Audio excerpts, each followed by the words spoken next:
taxes are coming up. I know it's the busiest time for my friends Jessica and Arthur, and they still carve some time out of their busy schedules to be here with us. So I'm so grateful and give us all these incredible tips and tricks and things that are going to make our filing process so much smoother, and also talk to us a little bit about what has changed, because certainly we all know things have changed in esta pandemia in this last year. So we want to all be prepared before we have to file those taxes. So want to introduce them both. Arthur Garcia, muchas gracias amigo por estar acá, de Contavia Alliance, and Jessica Velasquez from Indiva Advisors. I'll let you guys make quick introductions, and we have hundreds of questions that our audience has sent ahead of time, and we'll also be taking live questions. So quick intros, and then let's just dive right in. So un placer estar aquí con ustedes. It's just so great to be here, especially during this time. I'm the co-founder of the Contavia Alliance, which is an international alliance of independent accounting firms. And the real purpose for founding that was we felt that individuals and small businesses needed to find trusted, vetted accountants. And we have one of them here with us today, Jessica Velasquez. So just worked with accounting firms and consulted them for almost 16 years. So happy to share a little bit from that perspective with you, especially as it pertains to finding the right type of accountant and what to look for and how to make the most of your tax return. Love it. Thank you so much. And Arthur and I are compañeros de escuela. We took a course together. So, you know, you always ping your friends to help you out. And obviously that he was very quick to say, of course, when it meant to give this information to our comunidad. So thank you so much, Arthur. And Jessica, tell us a little bit about yourself. And again, thank you for being here. I know you're so busy, amiga. No durmiendo de aquí a que sea el 15 de abril. Thank you so much, Beatriz and SUMA Wealth, for having me here. It's a pleasure to be here with you all. I am a CPA. I've been practicing for about 20 years now. I started when I was 5, but been practicing, really dedicated in the taxation area, focused here, helping businesses, individuals, really everyone in this spectrum with respect to taxes over my career. I want to take this time, a huge shout out. I am originally from Chicago, so La Villita, little village, shout out to my community out there, and hope you're tuning in today. Awesome. We have a lot of fans of SUMA in Illinois, so shout out to everybody and everyone Absolutely. Who is watching us today. Okay, so let's dive right in, because there's a lot of questions from our audience, from our SUMA familia. Let's get started with a question that we got asked hundreds of times. So there's certainly a lot of expectation of what people should look for. And it is, how will unemployment affect my taxes? How will unemployment, because a lot of people, as we know, whether they were furloughed or are just collected unemployment, is there anything different that they should think about or look for as they're filing their taxes? Yeah, I'm happy to take this one. I think that just so everyone knows, the general rule is that unemployment is taxable. It's just that in 2020, we saw a lot of it because of the pandemic and every impact that COVID had amongst our households. So just remember that you'll get a 1099-G from your local state reporting the unemployment paid to you and any taxes withheld on that income. But again, a key reminder that is taxable and is one of the forms that you should be collecting and taking to your tax preparer this year. Wow, because yeah, it makes sense that some people might think, well, how am I going to be taxed? I'm not working. This is, quote unquote, free money. This is not the stimulus check. This is unemployment. So big difference between both, correct? Absolutely. A great thing to point out here. It is a distinction. I think for many people, particularly in our community, we're hard workers. So we may have never received unemployment. And this truly is the first year or the first time that someone is receiving it. So just to clarify, again, it is taxable income according to the IRS. So you certainly want to have that form in hand when you go see your tax preparer this year. Okay, great.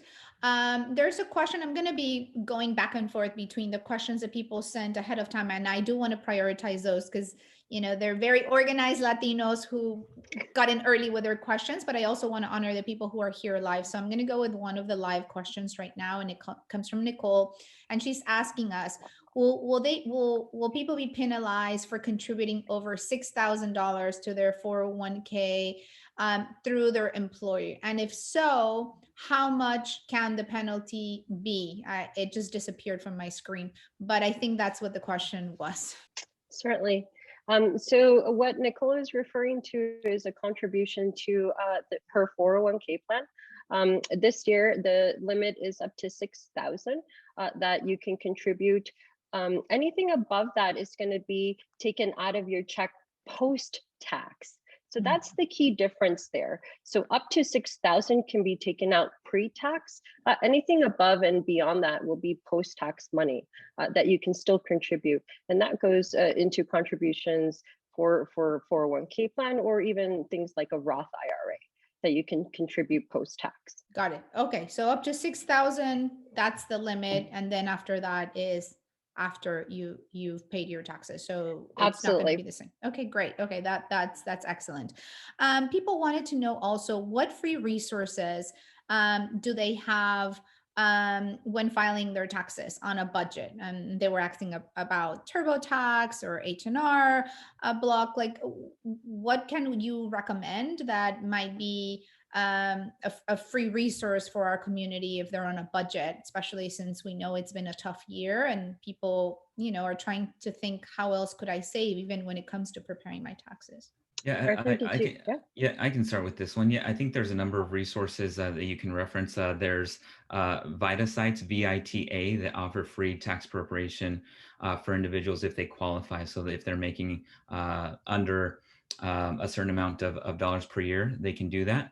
And a lot of the other providers that are online, they offer free services, but that really kind of leads into the question of, when do I file myself and when do I hire a preparer? And before getting there, it's like, all right, do I qualify for free services? And if it's free, who's going to be preparing them for me? And is there anything that I'm missing that, from that provider doing it on your own? So there are services out there. There's a number of different options that you have. And it's just about evaluating which one is right for you. And how could people know, right? Like, are there any tricks or tips that you can give us? Well, it's interesting because the IRS kind of has a deal with the large do-it-yourself providers that, for people that qualify, you have to make them aware that there's a free option for you. And some of the large providers kind of, it was there, but you kind of had to find it on their website to file for free. And so it's just about taking a look. You can look up a VITA, a VITA site, to see if one's near you, to see if you qualify for free. And oftentimes the preparer will, let you know that maybe you made less than a certain amount to file, and maybe you're better off going that route. So it's just always going with a trusted advisor that has your best interests in mind. But the service you get does vary between free, doing it yourself, assisted, and having a professional do it. And Jessica knows this very well. And because of professionals like her that has their CPA and master's in taxation, it's likely that they've seen it all, right? Because every tax situation is unique. You want to make sure that you're working with someone that kind of has insight and expertise to your specific situation. I love it. And I love that, Jessica. A Latina with her master's in taxation. You go, girl. I love it. And I do want to remind everyone who's joining us today that we are going to be giving away 25 one-on-one sessions, which is amazing, at the end of this session. And we'll tell you guys how if you were one of the lucky 25. So you'll be able to ask your particular questions to this team, because there's not one size fits all, really, which is what I'm hearing you say, Arthur, because we all have different needs, right? And you might have a side hustle, but you're also employed, but you also, there's so many combinations. I have a nonprofit, I have a for-profit, I have another small side hustle with my husband. So there's so many things that not one piece of advice is gonna be perfect for everybody. So we'll be able to, hopefully, if you have a lot of questions, you'll be one of the lucky ones who gets to have that one advice with our very generous friends who are here today.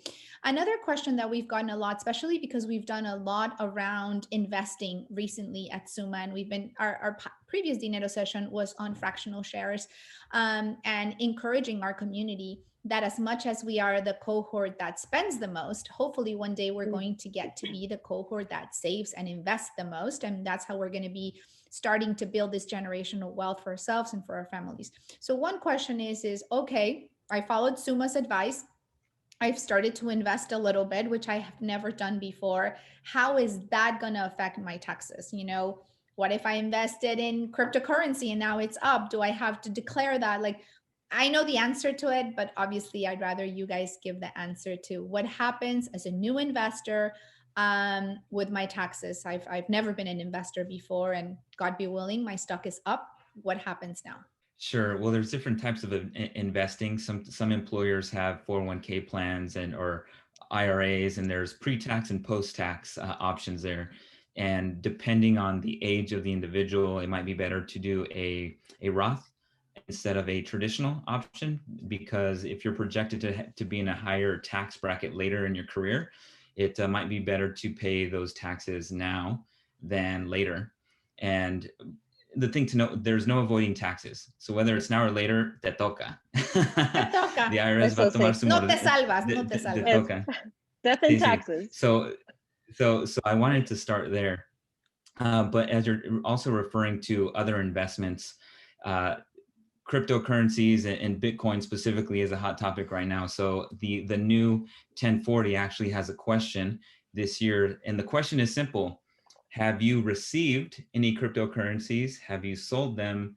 And which way that you receive them, it's just a yes or no question that's on that return. So as you're preparing your taxes, it's just a yes or no question. So, you know, there's different variables there, but there was a big craze with cryptos. Bitcoin was up, and then there was also things like GameStop and the whole hedging going on. So I think all of those activities, when it comes to tax, if you made a lot of money and you sold it right away, well, there's going to be capital gains that's going to impact you. So it's typically best to hold on to those investments for greater than a year. Otherwise, you're going to be taxed at a higher capital gain rate. So just to recap for our audience, if you have not sold it, right, you could be really up, God be willing. But if you don't sell it, you're not responsible for paying any taxes. It's only if you've sold that stock, correct? You're absolutely correct. So the taxable transaction happens at the point of sale. Nothing really happens when you acquire it, right? You're just holding on to it.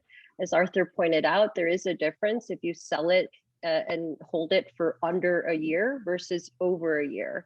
Under a year, you would be taxed on the difference between the amount that you purchased at and sold it at. So that difference, that gain, would be taxed at your ordinary income tax rate. If you hold it longer than a year, you get the more favorable capital gains rates that you may have heard of.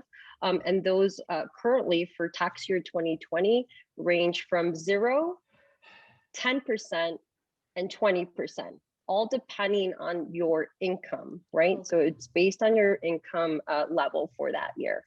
So at least ideally hold them for a year, because you'll be at a much better tax rate than if you don't. Okay, great. And also investing Absolutely. is not a quick game of let's buy today and sell tomorrow. You do want to hold on ideally for a little bit, because that's when it'll all balance out, right? One day you're up, the next day you're down, up, down, and then in time you're in a great place. Okay, I'm going to take a question from our Q&A from somebody who was live with us, from Wendy. And her question is, will receiving a stimulus check after my tax, how will receiving a stimulus check after my tax return for this year? I'm assuming it says, how will it affect me or not affect me receiving a stimulus check after my return? And I also want to add to her question, because I read something the other day that it said, maybe you want to wait till you know if you're going to get a second stimulus check, and then file your taxes. We are encouraging our community to not be late. I'm like, don't be on Latino standard time, right? And we wait till the last minute, and I'm totally guilty of that. wait to the last minute. Y ahí estamos como locos trying to get our taxes in. But this go around, will you doing it too early affect you? And I kind of want to play off from Wendy's question of what is your recommendation, Jessica? Like, how are you going to do it? Oh, that's a good one. Great questions here. Again, I received so many questions just around, is the stimulus check taxable? So let's kind of start there.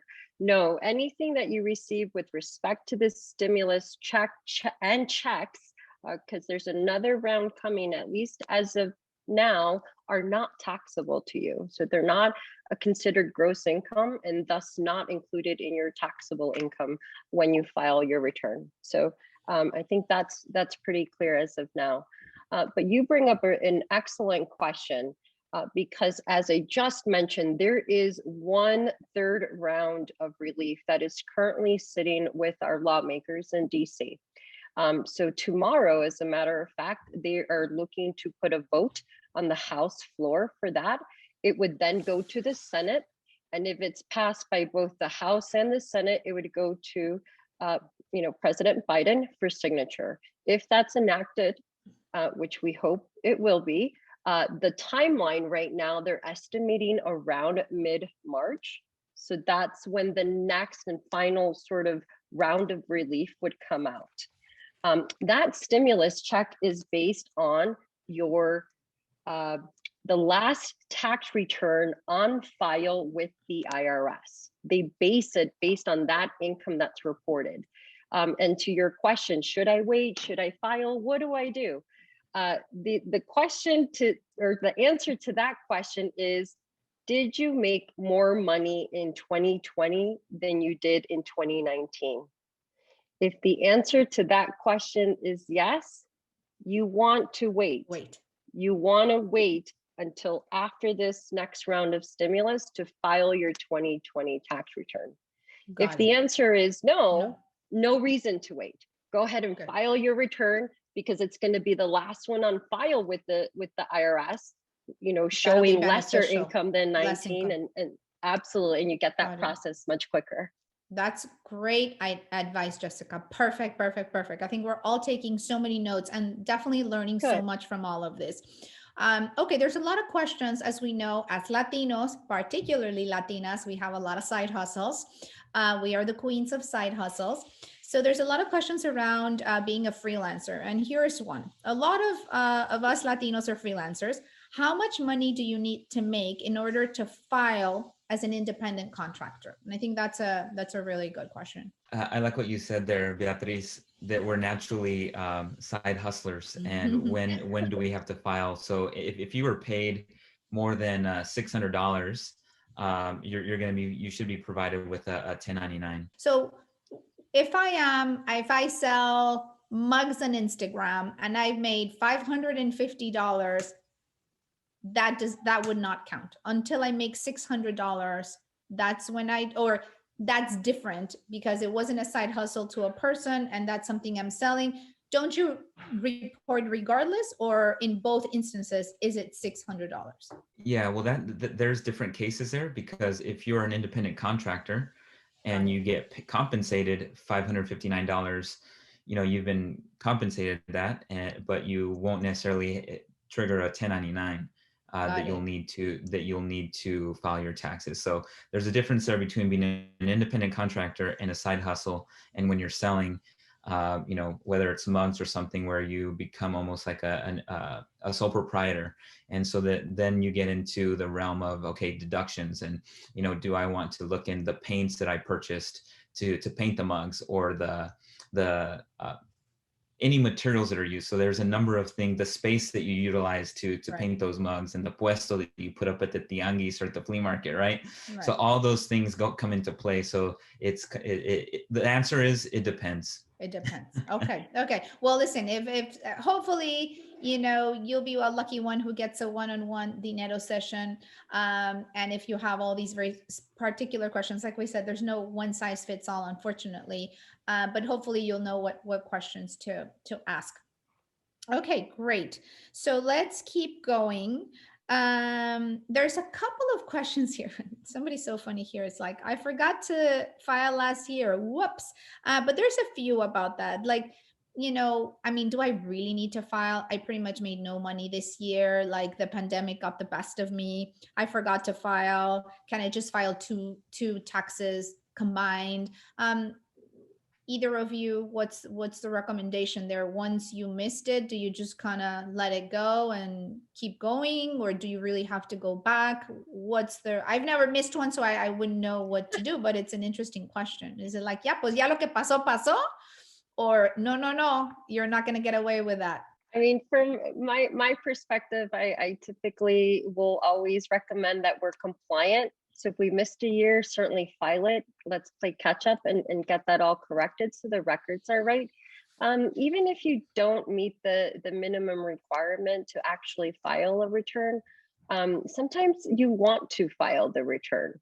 I think of when you have to go get a mortgage or lending, some of the usual documents that they ask for is, guess what, a W-2, a tax return. Show me how you're earning your wages. And so for other reasons, sometimes just besides filing the tax return, you actually want to do that, right? Besides getting something on record with the IRS. Got it. Okay, good. There's a lot of questions here about being self-employed. Again, we are the queens and kings of entrepreneurship, and we know we are driving that in our country. So I'm going to go to a few of these because there's a lot for self-employed. Anna's asking, what strategies or tips do you have for self-employed taxes? Another question, both my wife and I are self-employed who file jointly. Do we have to pay taxes quarterly, or can we do it once a year? I've been for many years self-employed with my husband. We have just a simple LLC and we do it yearly, but maybe there's an argument to do it quarterly. I want to learn myself.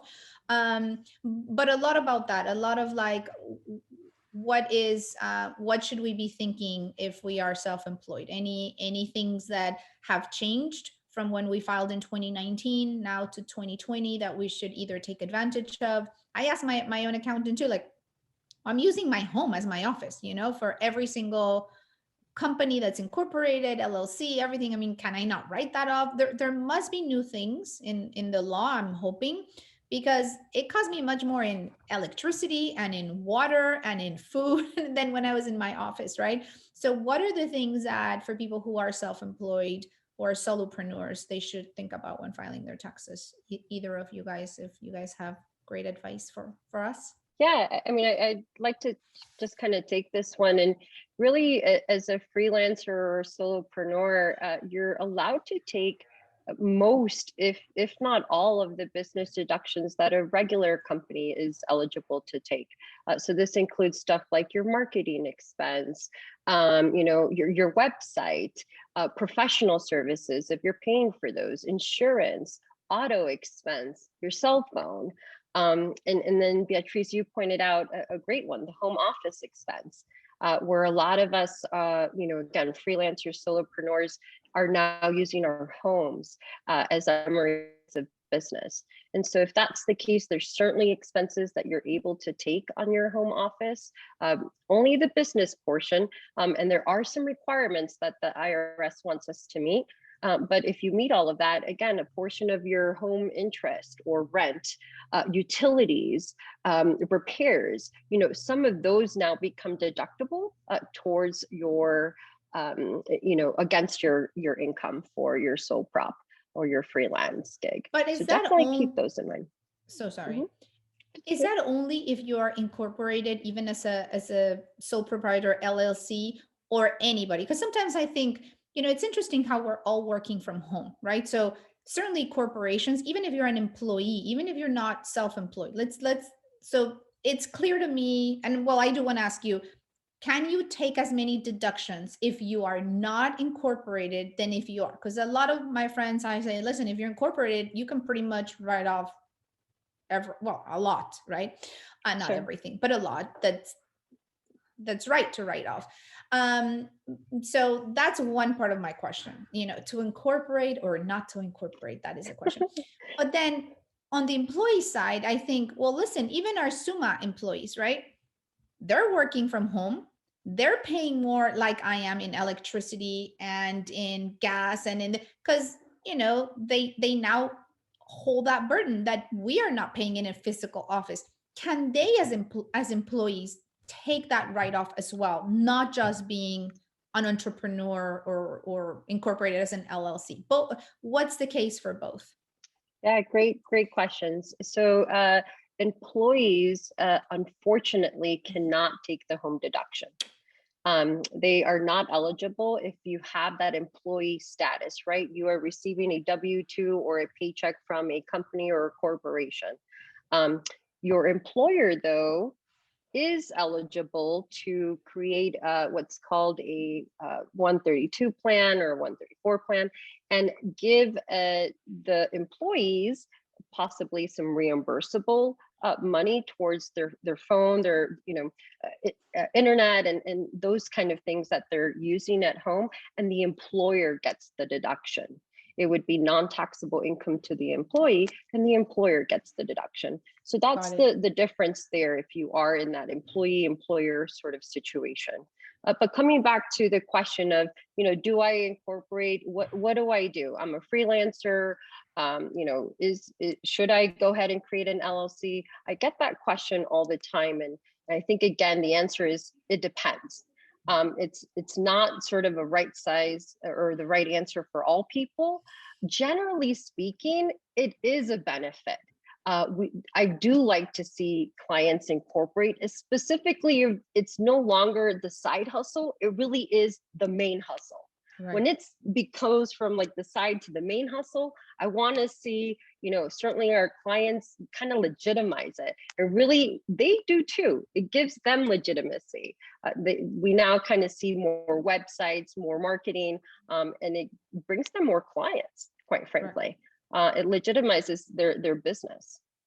And we were talking the other day, Arthur and Jessica, about it's not just the deductions, right? Like I am also definitely in favor of incorporating, and besides the write-offs, which have tremendous benefit, I think, if that becomes your main hustle, as you point out, there's a lot of protections that you get from being incorporated. And I know you both have stories from clients who were not incorporated, and that has terrible consequences on them. And if something goes wrong, right, they go, a lawsuit, something goes to you personally versus, potentially to at least an LLC that has some, that's why it's like limited liability, right? Can you explain a little bit of both to whoever is watching us, so they can just think through what some people say, I don't want to pay $800 a year. And you're like, first of all, I'm sure you'll have more than, if it's your main side, if your main hustle, your main job, potentially you're going to get much more than that in the write-offs that are legit for you to take, but also those protections that could really cripple you. Yeah, I think I could start off, Jessica, and I think there's a number of things, as you mentioned. I really like how you put it there, Beatriz, is when it becomes no longer a side hustle and you begin to legitimize that, there are a number of things. One of the things is going from using your social security or ITIN number to identify that hustle to a tax ID number. So right. Think of the insurance policy, think of everywhere it asks you to register your business, you're putting your social, your personal identification, your ITIN number versus the number that represents the corporation or LLC. So that's one of like the clear differentiators is that ID. But as it comes to liability as well, same thing.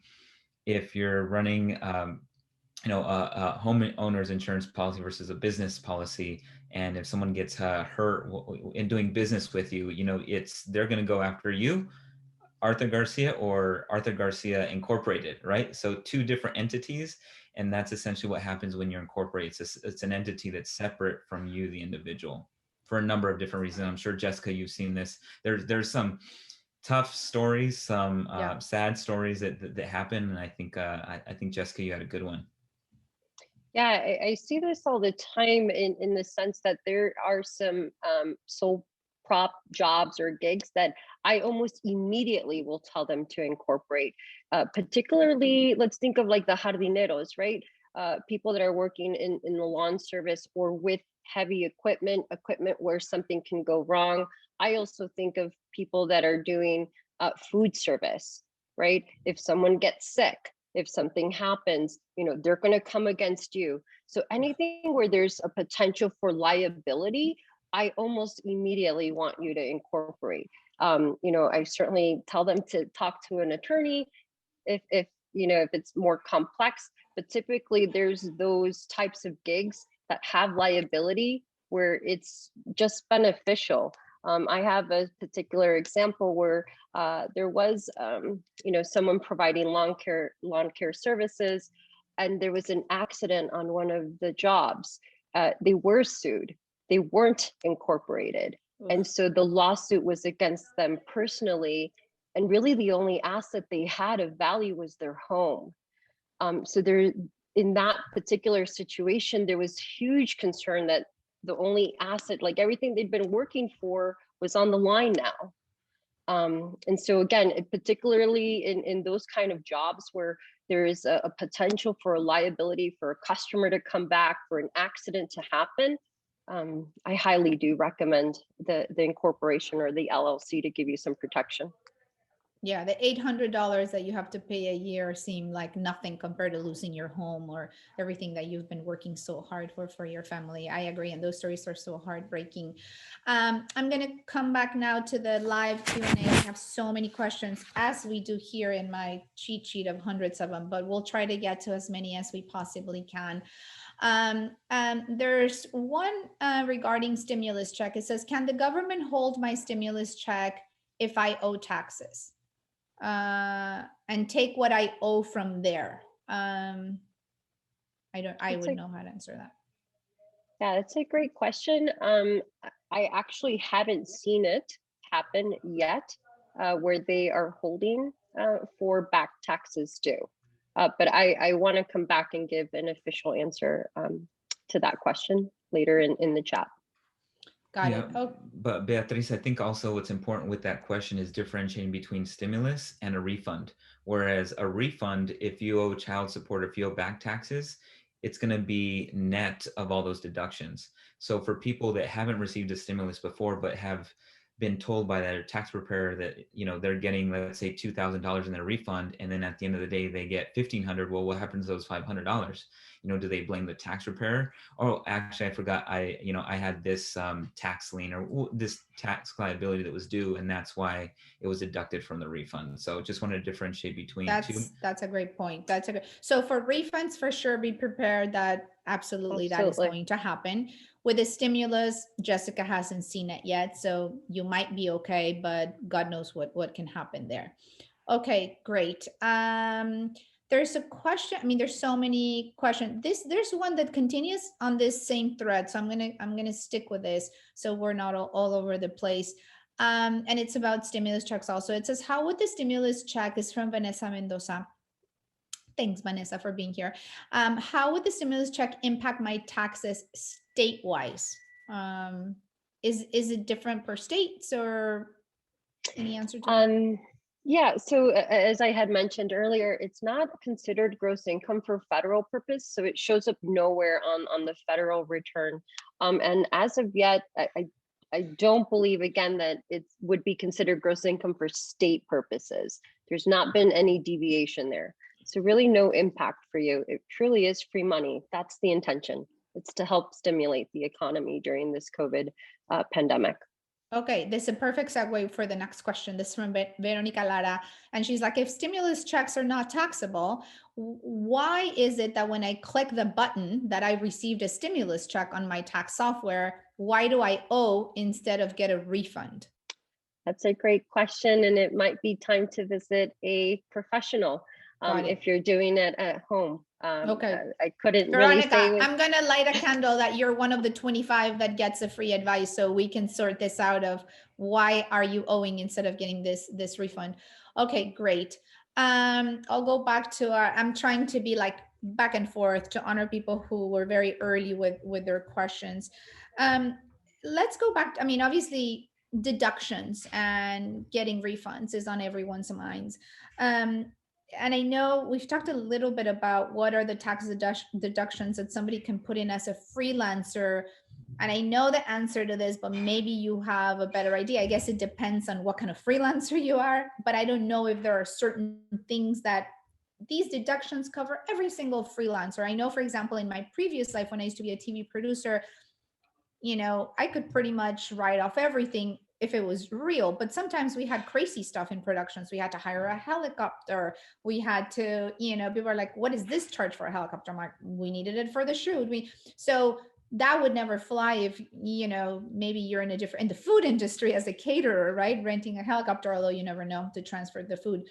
But I guess it depends per industry. But are there any sort of general ones that apply to any freelancer that you would recommend that people don't miss? Or are there, I'm going to add to this one, are there new things? Because I press my own CPA with this and she's awesome, who Arthur also knows, that I'm just like, Nudi, you got to tell me what are the new ones for this year, because there must be some new ones. And I learned that, for example, takeout food, as they're trying to help small businesses, now instead of only being 10%, and I am an LLC, now you could write off 100% for a certain amount of time. What are the new things that have changed, and what are things that freelancers should be looking out for in general? Because I would assume this food one, that is a new one, could apply to any industry, correct? Yeah, absolutely. I think that you're speaking of the overall meals and entertainment deduction. We saw some changes with tax reform come through in 2018 under the Trump administration. And so you're speaking directly to expenses related to meals and entertainment, which are now, as Beatriz mentioned, 100% deductible. There was a limitation prior to that. But I would say, generally speaking, so for all freelancers, anyone that has a side hustle, a main hustle, incorporated or any version of those, the general rule is that you're really able to deduct any expense related to running your business. So that includes auto, right? Advertising, your office space, office supplies, travel, the helicopter in your example, right? That's necessary to run that production. Any professional service, services that you might get. I think where people kind of miss the boat is not, hey, what's deductible? It's actually just tracking it. I find that most clients, what they do is they wait until the end of the year, and now we're like, okay, now I want to file the taxes for my business, for the side hustle.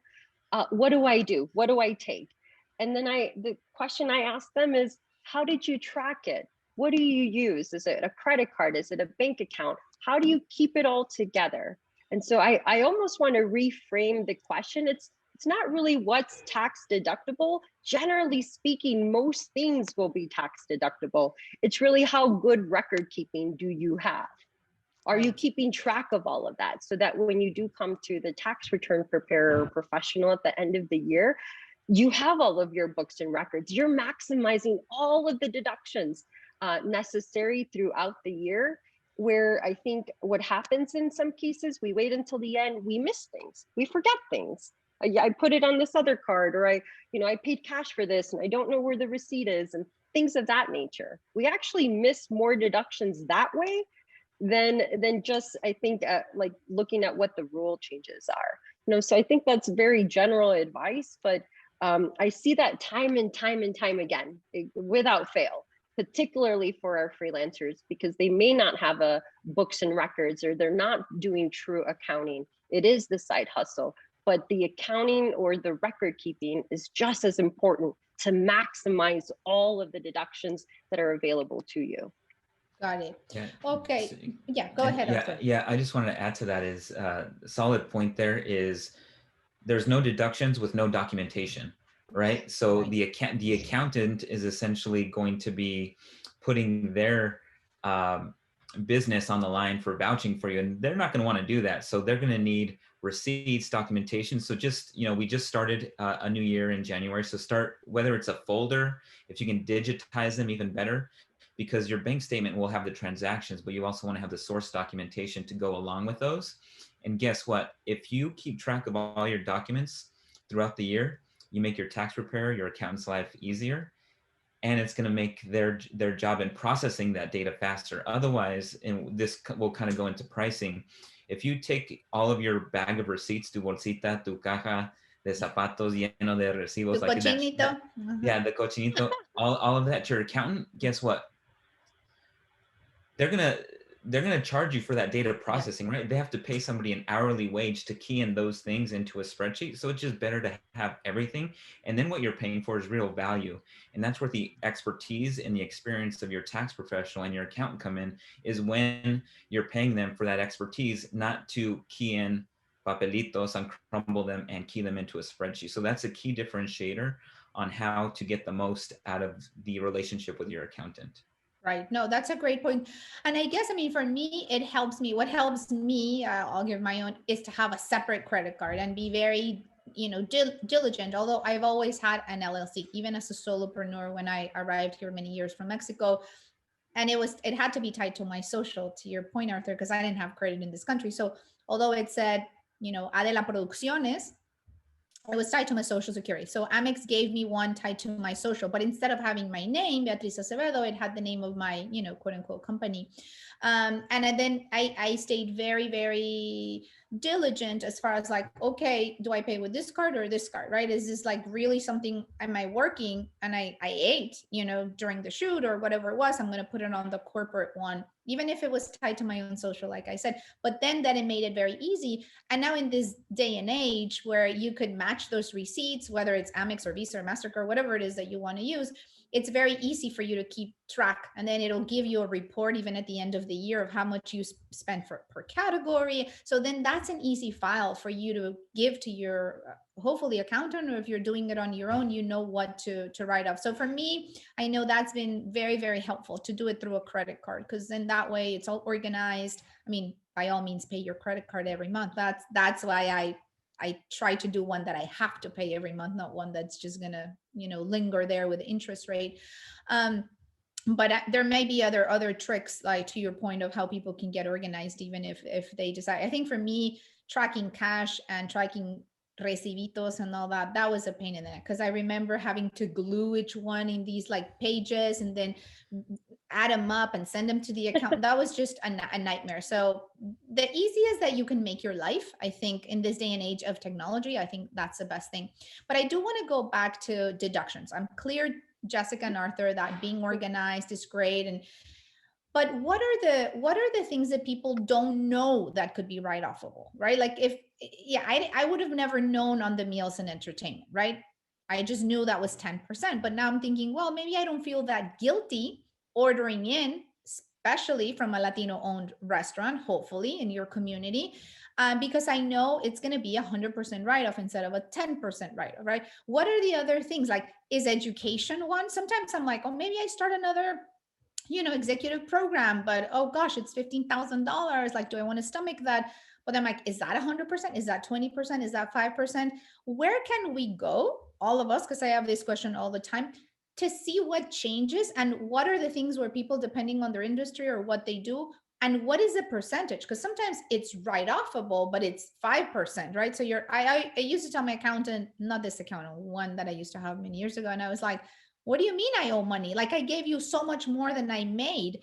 And, he never really explained to me that it's like, oh, meals and entertainment only cost 10%. So I was psyched, like taking client dinner. And then at the end, it wasn't 100%, right? So where can we go? Because I know you're not going to have the answer for every single industry right now or a list. But is there a place where you go and check out what's deductible and what are the percentages also? Because that's important. I would say the primary sort of source place to go with reliable information all the time is irs.gov. So the same people that we file our taxes with and submit to, they publish great, easy to understand, really simple kind of terms, updates on what's happening in tax law changes. So there's a really just great resource. Places like SUMA Wealth is also another great resource. Visiting webinars like this and again, participating in platforms like this that offer education and information that's truthful is a great source for you all to have. when you visit your tax return preparer or professional, yes, you should be talking about the prior year and what's happening in the return that you're going to file. But you should also be talking about what's happening in this year. I want to know what's happening now. And so to your point, every year the law is changing. And quite frankly, the last 3 years, we've seen so much change in tax law. We typically don't get major reform. Maybe we'll see it once a decade. Well, we've had consistent law changes over the last 3 years due to our prior administration and now with COVID. And so because things are moving quickly, you want to actually get in front of your professional ASAP. Tell me what it is. Tell me what I need to know for this year. I do want to add maybe a few tidbits of things that people should be aware of. So with the Trump reform or 2018 tax reform, there is a new deduction that's available for sole proprietors and self-employed individuals called the qualified business deduction or the QBI deduction.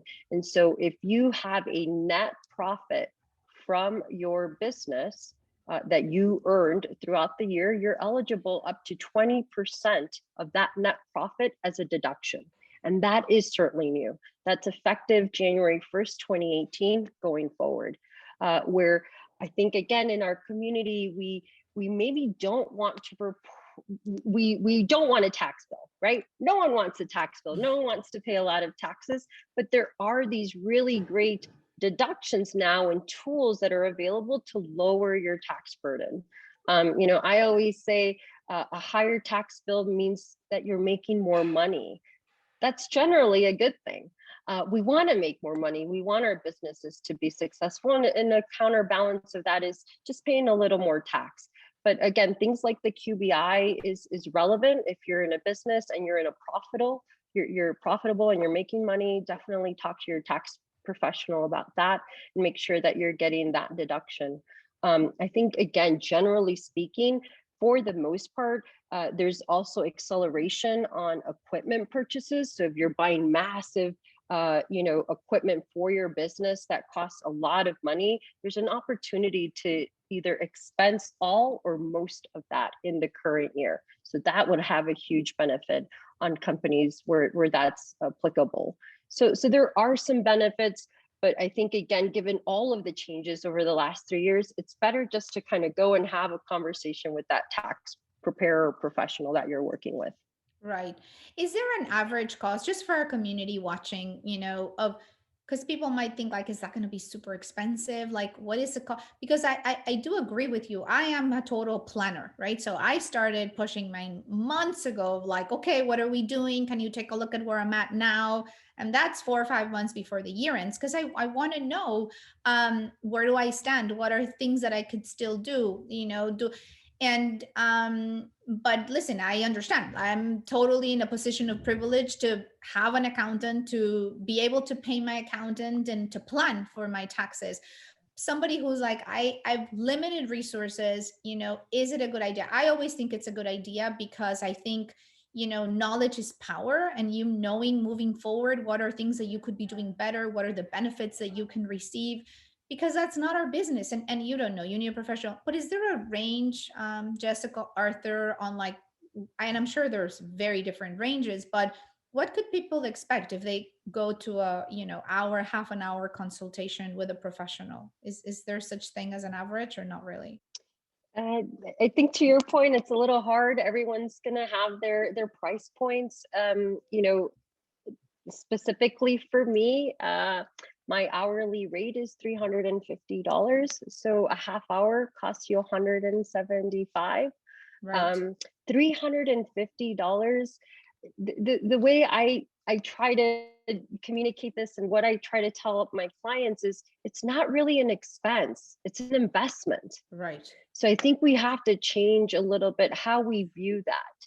It's an investment in you, it's an investment in your business, it's an investment to really understand and have a professional kind of guide you in your pathway and work with you to accomplish your goals, your financial goals. And so I hope that the takeaway here is really that shift in mindset. I hope that we stop seeing these things as expenses, because quite frankly, we spend way more than that at the Starbucks and at the taqueria and all of these other places, and that's okay. But when we want to pay the professional, we're like, Right. I don't know. Well, and if you are going to pay a professional, I'm definitely going to say it here. Like, we got to do business with each other as familia, you know, like we really do. They're incredible people. And as I'm sure you already know, from Arthur to Jessica to so many other accomplished Latinos in our community that can give you brilliant advice. And for me is, you know, we keep the money amongst ourselves, and I think that's always, you know, the right thing to do. But also, to your point, it is an investment. Can you imagine the people who lost their home because they didn't make the investment on the $150 for somebody to say incorporate yourself because you could be liable? Like, this is a very risky business that you're, you know, pierdes lo más por lo menos, right? Like my abuelita used to say. And you do want to be mindful of that. But isn't accounting also services write-offable as well? I Absolutely. always think, well, que se lo pague al gobierno, a que se lo pague una latina como la Jessica o como mi amiga Nuri. I'd rather do that, right? Or Arthur. So that's also something to consider. That is a write-offable expense, right? So it's an investment and an expense at the same time. So I think that's a good way for us to think about it, where, you know what, that expensive bag or tennis shoes or watch or whatever it is that our community loves to buy. Latinas, we buy a lot of makeup as well. That's not write offable unless you're a makeup artist, of course. But Of so course. this is so that's a good way to think about it. Any thoughts, Arthur? Yeah, I would say just on the pricing thing. I mean, we have to get away from, you know, trying to find the best deal on a tax return, because it's just not worth it at the end of the day. I mean, I live here in San Francisco, so if you're like, all right, I'm gonna just go on La Misión and find the best tax preparer for that charges me La this, vecina. La Vecina, or that you know, haggling over a tax preparation fee or going from one to another, it's just not worth it. You want to make sure you get the most out of it, and you want someone that's proactive. So we touched on a couple of different things. Someone that's just going to do a transaction with you and say, all right, here's my price and see you next year. Or someone that's going to say, you know what, you got a big refund this year, so let's take a look at maybe adjusting your W-4. So talk to your employer. You have the right to adjust your W-4 withholdings any point throughout the year. It's not just once a quarter, once a month. You could do it from pay period to pay period. And I remember when I was growing up and I didn't understand how to fill that out, my parents were, oh, ponle un cero ahí, single zero. And I was like, all right, well, is that good for me? Is it bad? And again, the tax return has so much more impact than just a transaction and a refund. It affects how you prove, you know, if si quieres comprar casa, if you want to buy a house, if your children are applying for a FAFSA, you want to file and have those. So there are just so many implications that it's not worth trying to find the cheapest tax return fee. Right, right. No, I mean, the takeaway today for everyone who's watching is knowledge is power, right? Knowledge is power. So being informed, whether it is by having, you know, one-on-one consultations with a professional, there's a lot online. We are all trying to, you know, get as much as information as we can to our community. So we will continue to do these Dinero sessions at least once a month to keep everybody informed. But there is a lot of information. If you can afford and you can invest, and remember, it's tax write-offable, one-on-one consultations, the better yet, because there's not one size fits all. Talking about students, that now that you mentioned it, Arthur, there's a question here. We have so many questions and we are almost out of time, but don't worry. We are going to get to all of your questions. What we're going to do is, well, we have your names. Hopefully we have your emails because you registered for the session. And that's why we always want to be proactive, asking you for your email or your cell phone number, because we're happy to text you back. We're happy to WhatsApp you back. We are Latinos after all. Or just DM you, whatever it is, with the answer to your particular question. So I know I'm putting you guys on the spot, Jessica and Arthur, but I am going to be sending you this Excel spreadsheet because there's tons of questions that we have here from our community, and I do want to honor us responding to their very particular questions. So we'll take a few more hours that we're not going to have time here, unfortunately, but we will get to your an answer to your question. So everybody who's put questions on the Q&A, everybody who sent their questions, we are going to get to you. But I do want to get, so for anybody thinking, oh no, this lady speaks too much and we only have 4 minutes, we'll get to your answers eventually, even if it's not in this particular moment, but in the next few days. There's a question here about students. Oh, I think I just missed it. It was something, oh, here it is. How do, this is coming from Bonnie Garcia. How do full-time students who are not dependents file or claim deductions? So full-time students, you're not a dependent on your parents' tax return. Kind of goes back to the question, are you required to file? Do you even meet that standard of filing a tax return? If you didn't hit the income limits for 2020, then you really don't have necessarily a filing requirement, but you may want to file because you may have an education credit available to you, right? So again, this is in the scenario where you're not being claimed as a dependent on your parents or someone else's tax return. So for that reason, you may want to file and see if you're eligible for one of these education credits offered in 2020, like the American Opportunity Credit, as well as the Lifetime Learning Credit. And so again, we'd want to check for, if you're able to take those credits, even with your income levels. Okay. That's great to know. There are a lot of questions regarding, because we know just our community, we're just naturally born entrepreneurs.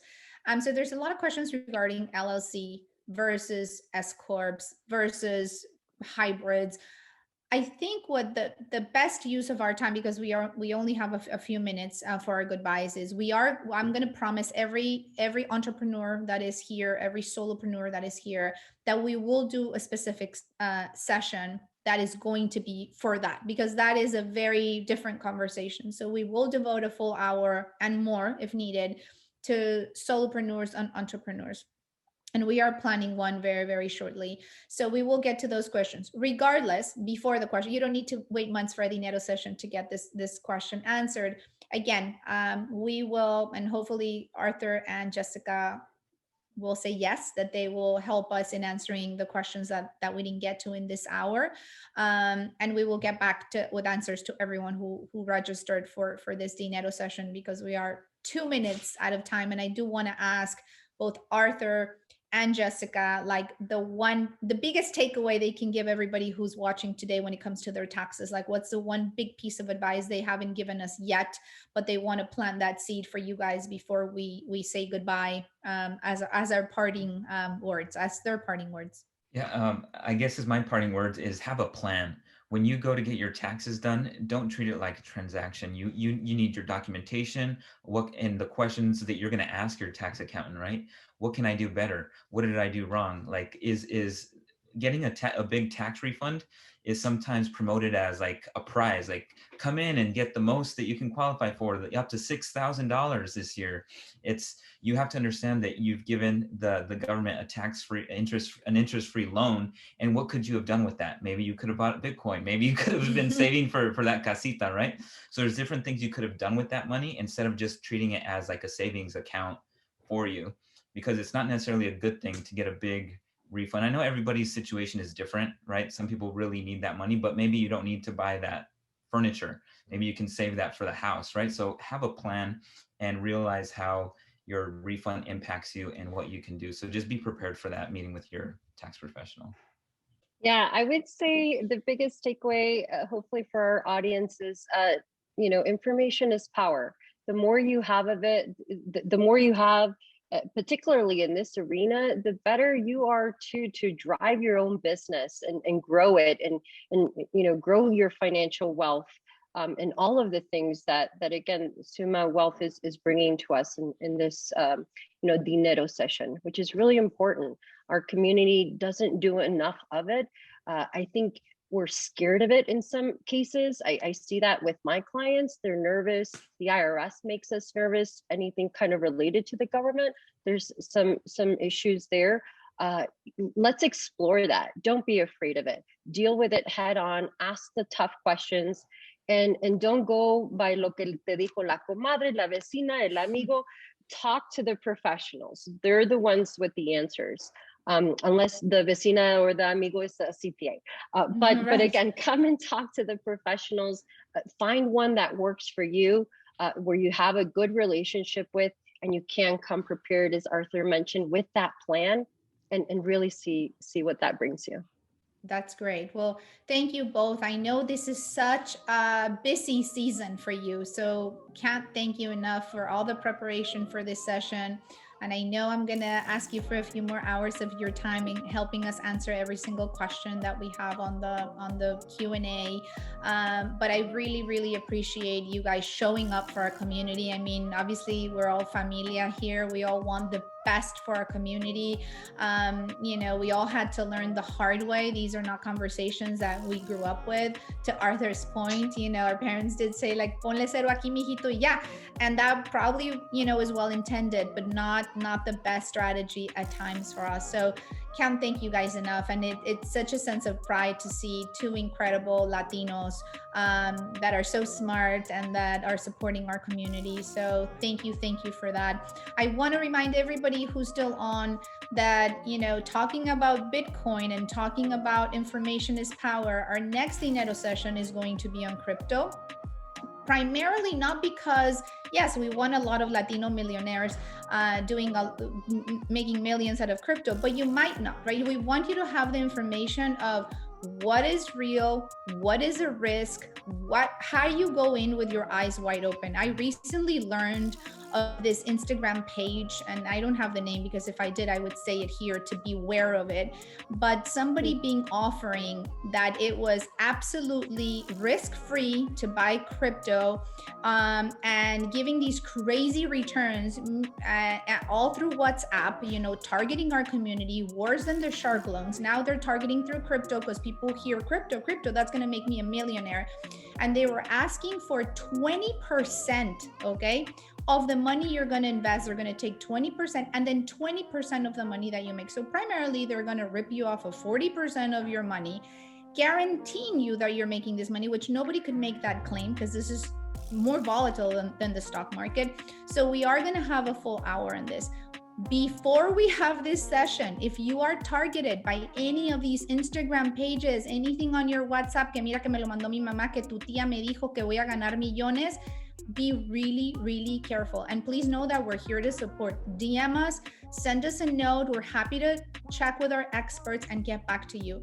But I'm really concerned about our community being ripped off at this moment with all the noise on like how incredible crypto is.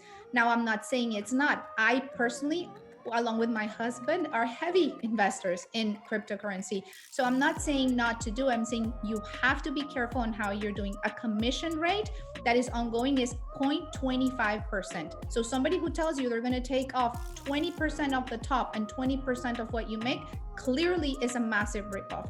So just wanted to leave you guys out with that because it's something that's been on my mind and I've just been mortified since I heard about it. We will continue to inform you always so you are prepared, so you continue to have this information that we say it's power, because we want you to win. We are here to see our community succeed and to build well juntos. So thank you so much for everybody who stayed. Thank you again to Arthur and Jessica. And I wish the best of luck to our 25 lucky winners who are going to be able to have this one-on-one session. I think we're going to be contacting you directly in the next day or so. And it'll be people who participated in the session. So good luck to everybody and hope to see you guys soon. And thank you so much for your support of SUMA Wealth. Continue to follow our social feeds and our website. We continue to have information every single day to make you smarter and wealthier. Thank you y buenas noches.